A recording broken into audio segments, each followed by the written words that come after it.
Malaki ang inaasahan ng publiko kay President-elect Benigno Aquino III. Pero isang bagay ang hangad ng ilang nakausap ng bandila na sana'y huwag nang maulit sa isa pang Aquino administration. Magbabandila si Shara Zambrano.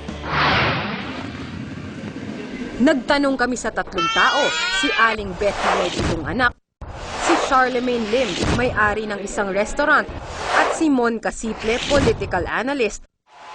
Kung sa tingin nila, ano ang dapat unahin ni President-elect Noynoy Aquino para maging mabuti siyang pangulo sa lahat. Mabigyan ng trabaho yung mga walang trabaho ngayon. Sa mahihirap nga yung kakulangan sa edukasyon ng mga kagaya ko maraming anak. Marcos era pa up to present, wala naman nakakasolve ng graft and corruption di ba?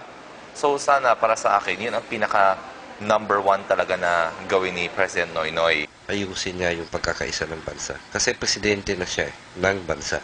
Hindi siya presidente ng Liberal Party, unang mga kurista.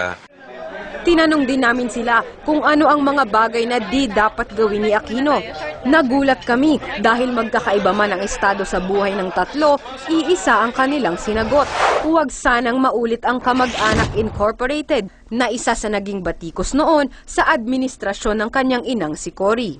Pag maglalagay siya ng mga people sa government, sana naman yung mga talagang deserving na tao, naglalagay-lagay siya ng mga kunyari, family niya or mga ka-close friends niya doon sa mga position na yon. Alam mo yung baga sa nandiyan naman yung mga lagay-lagay, palakasan na naman, unfair na naman sa mga businessmen na wala silang connection. Historical ito na issue mula pa sa panahon ng nanay niya. Ngayon, maraming ang tatakot na magiging ganun ulit ang Papagbigyan yung mga kamag-anak na ma-impluensya tapos magkaroon ng kaso, resolbahin niya. Una nang pinahiwatig ng mga Aquino na wala silang magiging opisyal na papel sa papasok na administrasyon. Voluntaryo ang kanilang pagtulong. Si Viel Aquino D. sa kapakanan ng mga katutubo. Ang bunsong kapatid ni Noynoy na si Chris sa edukasyon at mga kabataan. Sina Bolsy at Pinky tumututok naman sa pagsala sa mga taong tutulong sa administrasyong Aquino.